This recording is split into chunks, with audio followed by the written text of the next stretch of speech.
दोस्तों अगर दिया हुआ बीम डबली रेनफोर्स बीम रहेगा तो फिर उसको एनालिसिस कैसे किया जाता है यही सीखेंगे बैठ के बड़े आराम से अपने अपने घर। और आपके साथ रहेंगे आपके अपने अविनाश सर। तो देर किस बात की, फटाफट शुरू कर देते हैं आज का लेक्चर। डबली रेनफोर्स बीम का न्यूमेरिकल सॉल्व करने से पहले न्यूमेरिकल को समझते हैं। देखिए उन्होंने आप सिविल इंजीनियर हो ऐसा सोच के, सोचना क्या है, आप सिविल इंजीनियर हो ही, आपके ऊपर एक जिम्मेदारी दी है। क्या जिम्मेदारी है कि आपको एक बीम दिया है। अब उसका थोड़ा सा इंफॉर्मेशन आपको बता देता हूँ कि विड्थ जो है 250 का है, डेप्थ इफेक्टिव डेप्थ की बात हो रही है 600 है। ओके, फिर बोलते हैं कि यहाँ पे एक्चुअली मैंने डायरेक्टली एरियाज निकाले, बट उन्होंने क्या बोला था कि आपके उस बीम में टेंशन साइड 4 नंबर ऑफ रेनफोर्समेंट्स है जिसका डायमीटर 16 है। मतलब अगर ये आपका क्रॉस सेक्शन ऑफ बीम है तो इधर 1 2 3 4 ऐसे बार प्रोवाइड किए, ये 4 बार 16 के है। आगे जाके बोलते हैं कि कॉम्प्रेशन साइड में भी 4 बार है जिनका डायमीटर अगेन 16 है। That's it. मैं सिविल इंजीनियर हूँ, मैं जानता हूँ रेनफोर्समेंट क्या होता है, कॉम्प्रेशन साइड क्या है, टेंशन साइड क्या है, मैं जानता हूँ। आगे बढ़ते हैं, फिर उनका यूज करके एरियाज निकालो, बड़ा इजी है। ठीक है, दोनों का कैलकुलेशन सेम है तो आंसर एक ही बार में निकल जाएगा। दोस्त आगे बढ़ने के बाद मुझे ये पता चला कि वो जो बीम है उसमें M20 ग्रेड का कंक्रीट यूज किया है। तो सिविल इंजीनियर होने के नाते मुझे ये तुरंत क्लिक हो जाएगा कि उसका परमिसिबल कॉम्प्रेसिव स्ट्रेस 7 न्यूटन पर mm² है। ये IS कोड 456/2000 टेबल नंबर 21-22 देखोगे ना समझ जाओगे। Fe415 ग्रेड का स्टील है, साइट पे गया देखा, अच्छा कौन सा Fe415, ठीक है। तो मुझे पता है 230 न्यूटन पर mm² उसकी परमिसिबल स्ट्रेस कैपेसिटी है। ओके, सब कुछ मैंने लिस्ट आउट किया। हम सिविल इंजीनियर जैसे जब तक सोचेंगे नहीं ना तब तक इस पढ़ाई का कोई मतलब नहीं है, कोई मतलब नहीं है। आगे बढ़ते, अब ये सब कुछ डेटा मैं जाके हासिल किया, तो उन्होंने जिम्मेदारी जो दी थी वो ऐसी है कि इसका मोमेंट ऑफ रेजिस्टेंस, मतलब इस बीम का मैक्सिमम बेंडिंग कितना हो सकता है या फिर ये कितना बेंडिंग सस्टेन कर पाता है, रेजिस्ट कर पाता है, ये बात है जो आपको निकाल के बतानी है।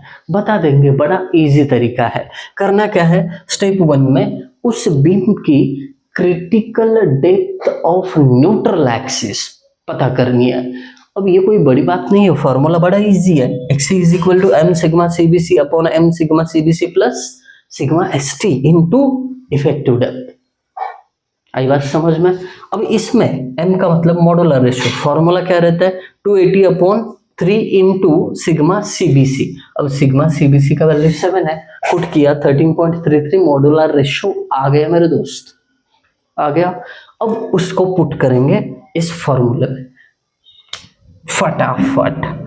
13.33 इंटू सिग्मा CBC 7 है, 13.33 into 7 plus sigma ST 230 into depth कितनी है इफेक्टिव 600।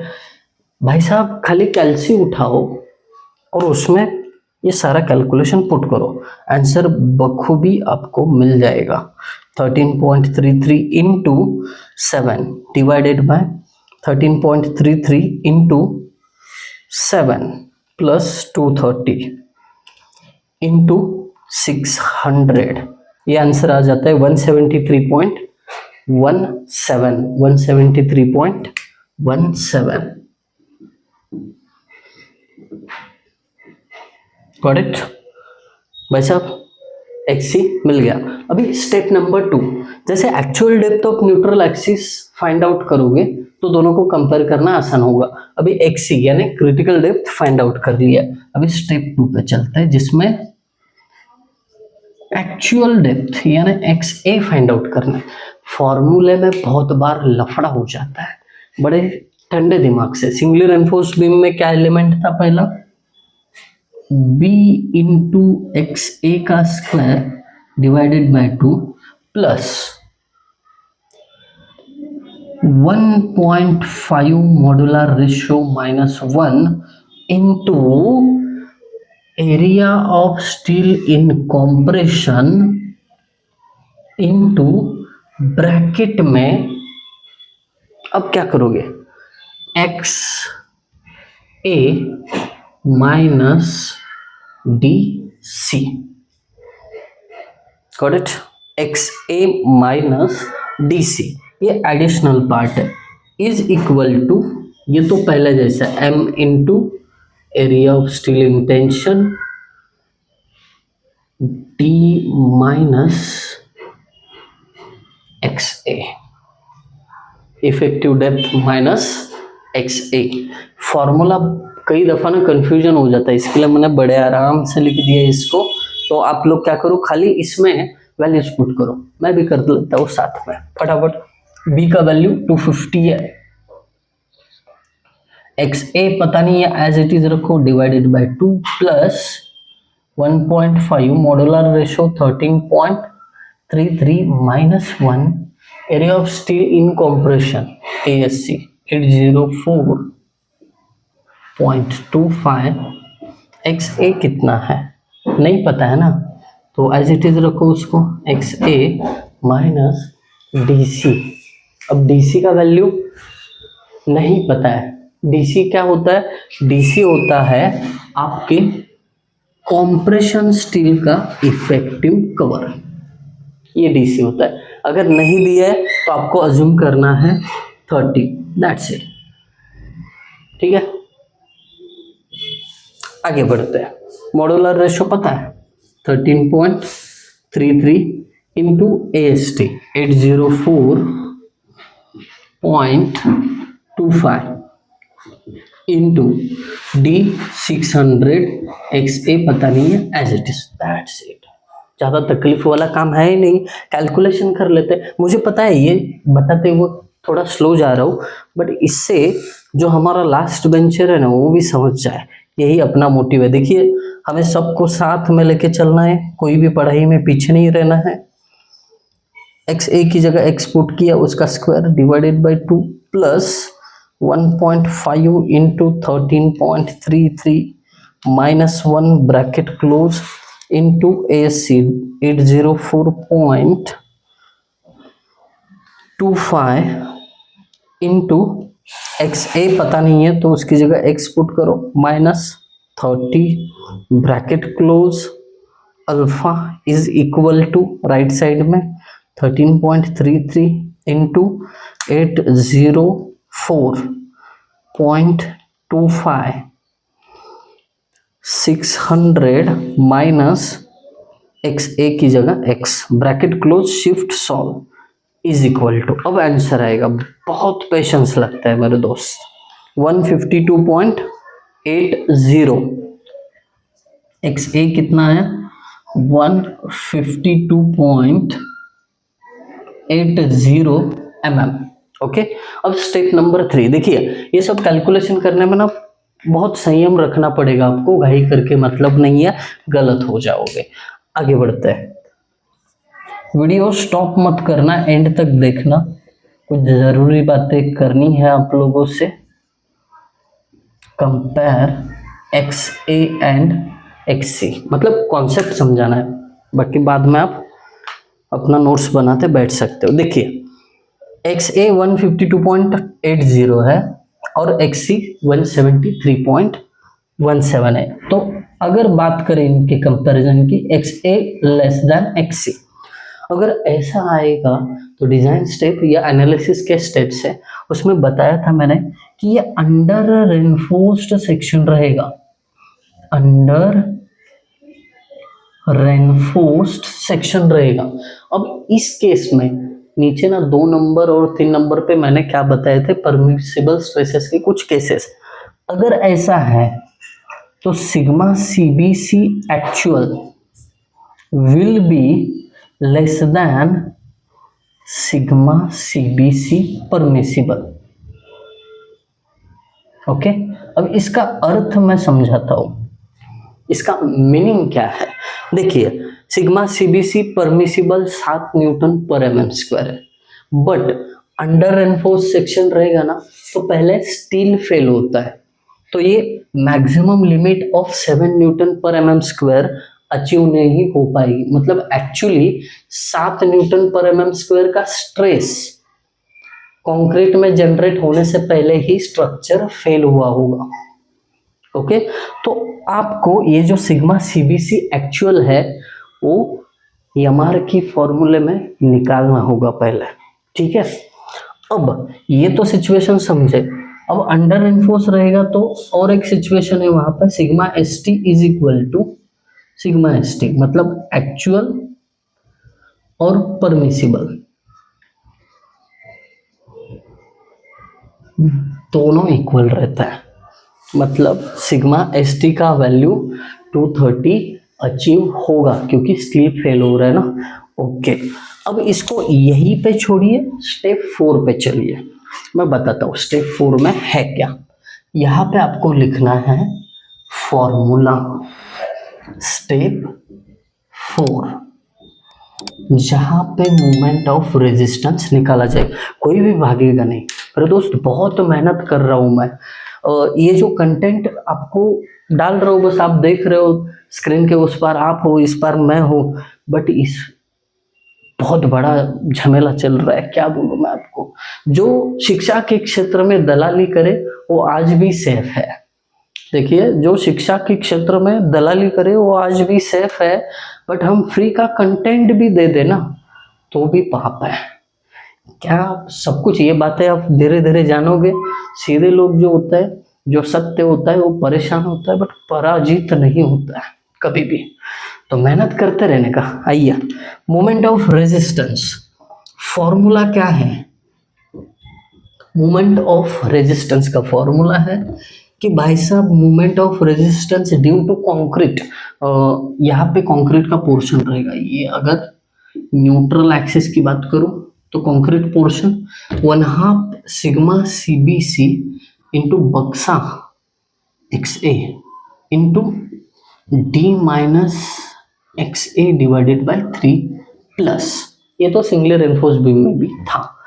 इसके साथ अब इस रेनफोर्समेंट के कारण होने वाला moment of resistance 1.5 m minus 1 into a s c into sigma c b c dash into formula आपको याद रहना चाहिए।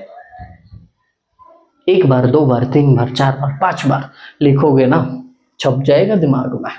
आगे बढ़ते हैं। फॉर्मूलेज में आप देखोगे तो आपको सिग्मा सीबीसी की वैल्यू एक्चुअल जो है वो निकालनी पड़ेगी। जब भी अंडर रेनफोर्स सेक्शन रहेगा सिग्मा सीबीसी की वैल्यू निकालनी पड़ेगी, साथ में सिग्मा डैश सीबीसी भी निकालना पड़ेगा। इन दोनों के अलावा बाकी सब कुछ नोन है। 2 वैल्यू निकालेंगे, मोमेंट ऑफ रेजिस्टेंस आपके चरणों में होगा। बट उसके लिए करना क्या पड़ेगा बता देता हूँ। तो अभी हमें ये जो सिग्मा सीबीसी और sigma dash CBC find out करना है, उसके लिए एक डायग्राम ड्रॉ करना पड़ेगा। देखिए, क्रॉस सेक्शन जो है बीम का एज इट इज ड्रॉ कर लेते हैं। 1 2 3 4, 1 2 3 4, ठीक है। अब इनका स्ट्रेस डिस्ट्रीब्यूशन डायग्राम, ये जो है स्टील रेनफोर्समेंट के सेंटर तक रहता है। इसका न्यूट्रल एक्सिस यहाँ पे होगा, यहाँ से पास होके, ओके ठीक है। ये कंप्रेशन स्टील, यहाँ पे सिग्मा सीबीसी होगा। ये जो है सिग्मा सीबीसी डैश, चाहिए तो इसको साइड में लिख देता हूँ। ये जो है सिग्मा सीबीसी डैश, इसका वैल्यू, ठीक है, क्योंकि यहाँ पे कॉम्प्रेशन रेनफोर्समेंट है मेरे दोस्त, उसके कारण डेवलप होने वाला स्ट्रेस। अब यहाँ पे sigma s t upon m रहता है। ये जो टेंस कॉम्प्रेशन स्टील का कवर है उसे डीसी कहा जाता है, ये डी डैश कहा जाता है। पूरा डेप्थ यहाँ से लेके यहाँ तक ये डी कहा जाता है, इसके अलावा न्यूट्रल एक्सिस का जो डेप्थ है इसको XA कहा जाता है। That's it. ये डायग्राम एक बार आपके पास आ गई तो बाकी सिग्मा सीबीसी और सिग्मा डैश सीबीसी निकालना बड़ा आसान है। देखिए कैसे, मैं यूज करूंगा सिमिलर ट्रायंगल की प्रॉपर्टी। सबसे पहले ये ट्रायंगल और ये triangle, got it. Sigma CBC triangle की width sigma CBC divided by height कितनी होगी XA। इस ट्रायंगल की height neutral axis depth XA is equal to, अब इस ट्रायंगल को देखिए, इसका width sigma ST upon M divided by इसका हाइट कितना होगा मेरे दोस्त। यहाँ पे बिल्कुल भी कंफ्यूज नहीं होना है। टॉप से लेके इस ट्रायंगल के बॉटम तक D है। अगर मुझे ये चाहिए ये डेप्थ, तो टोटल D में से XA उड़ा दूंगा मैं, मतलब effective depth minus XA। That's it. अभी करना क्या है, सिंपली आपको इस इक्वेशन में वैल्यू पुट करना है, सिग्मा सीबीसी मिल जाएगा। सिग्मा सीबीसी नहीं पता है, एज इट इज लिखो, डिवाइडेड बाय XA का वैल्यू 152.80, ठीक है, लिख दिया, is equal to sigma ST कितना है 230 है, लिख दिया। अब यहाँ पे 230 डायरेक्टली क्यों लिख पाया, तो यहाँ पे अंडर एनफोर्स रहेगा तो ये कंडीशन रहती है एक्चुअल और परमिसिबल दोनों इक्वल रहते हैं। इसके लिए M का वैल्यू 13.33 इसके डिवाइड में है, ये divided by D minus XA। D तो 600 है, XA 152.80। अब इससे मिलेगा सिग्मा CBC। रेडी हो आप कैलकुलेशन करने के लिए। साइंटिफिक कैल्सी सबके पास है, कैल्सी कर लेते हैं। अभी देखिए लेफ्ट साइड सिग्मा CBC पता नहीं है तो उसकी जगह क्या करेंगे हम x पुट कर देंगे, divided by 152.80 alpha is equal to, right side में देखिए ब्रैकेट में लिखेंगे 230 डिवाइडेड बाय 13.33, ब्रैकेट क्लोज करके फिर डिनोमिनेटर में चला जाता हूँ। 600 minus 152.80 bracket close, shift solve is equal to, चमत्कार देखिए 5.895 यानी 5.90 न्यूटन पर mm स्क्वायर। क्या कहा था हमने, थोड़ा सा लॉजिक भी अप्लाई कर लेते हैं कि जो सिग्मा CBC एक्चुअल है वो परमिसिबल से कम होगा। परमिसिबल 7 था, उससे कम 5.90 न्यूटन पर mm स्क्वायर। मेरे दोस्त सिग्मा CBC मिल गया तेरे को, यही सिग्मा CBC यहाँ पे पुट करना है। बट सबर रख, इतने में खुश मत हो जा, सिग्मा डैश CBC भी तो निकालना है। तो उसके लिए भी अगेन सिमिलर ट्रायंगल की प्रॉपर्टी। अब देखिए ये जो विड्थ है ये सिग्मा डैश CBC है, तो हम ये पहला ट्रायंगल और ये बड़ा ट्रायंगल, ये दोनों के बीच प्रॉपर्टी अप्लाई करेंगे। पहला सिग्मा डैश CBC विड्थ है, sigma dash CBC divided by उसकी ये हाइट कितनी है। देखिए पूरा XA उसमें से DC हटा दो, XA minus DC, simple, is equal to, अब ये बड़ा ट्रायंगल उसकी विड्थ सिग्मा CBC जो अभी मिला है हमें, उसका हाइट कितना है मेरे दोस्त XA। वैल्यू अगेन पुट करेंगे, सिग्मा डैश CBC नहीं पता है ना तो काय को टेंशन ले रहा है, वैसा की वैसा ही रख। देखो सफलता ना हलवा नहीं है, किसी के भी बस की बात नहीं है, जो संयम से टिका रहेगा ना उसको ही सफलता मिलेगी। XA दीवाने हो जाओ सफलता के पीछे, ठीक है। ये वर्ड थोड़ा सबको अच्छा लगता है, दीवाना होना किसको अच्छा नहीं लगता है, इसीलिए ये शब्द प्रयोग किया मैंने। आगे बढ़ते हैं 152.80 DC। आप सोच में पड़ गए होंगे सर DC तो नहीं पता है, DC का मतलब तो पता होना चाहिए। कॉम्प्रेसिव रेनफोर्समेंट का इफेक्टिव कवर। अब कॉम्प्रेसिव रेनफोर्समेंट का इफेक्टिव कवर नहीं दिया है न्यूमेरिकल में, इस बात को दिमाग में भर लो। अगर नहीं दिया है तो 30 अज्यूम करना, ठीक है, 30 अज्यूम करना। कई लोग स्क्रीनशॉट लेके चले जाते हैं, ये 30 कहाँ से आया पता ही नहीं चलता, ये ऐसे आया, is equal to sigma CBC. अभी तो निकाला था मेरे भाई 5.90 अपॉन एक्स ए कितना है, एक्स ए अभी लिखे थे 152.80। अब इससे मिलेगा सिग्मा डैश सीबीसी। करे कैलकुलेशन, कर लेते हैं। Shift 93 is equal to AC, कैलसी क्लियर किया। अब आगे बढ़ते हैं। सिग्मा डैश सीबीसी नहीं पता है, x उसके नीचे 152.80 minus 30 alpha is equal to right side में 5.90 divided by 152.80 shift solve is equal to, हाँ ये आ जाता है 4.74। कितना आया 4.74। ब्लाइंडली मत फॉलो करो, इसका मतलब क्या हुआ ये भी समझो। इसका मतलब हुआ सिग्मा डैश सीबीसी मतलब क्या है, ये जो कॉम्प्रेशन में रेनफोर्समेंट है ना, वो कितना स्ट्रेस एब्सॉर्ब करेगा या रेजिस्ट करेगा, तो वो 4.74 न्यूटन पर mm स्क्वायर। Got it. अब ये दोनों वैल्यू इस फॉर्मूले में, चलिए वक्त नहीं है अपने पास, फटाफट इसको रफ करके वैल्यू पुट कर देते हैं। M R is equal to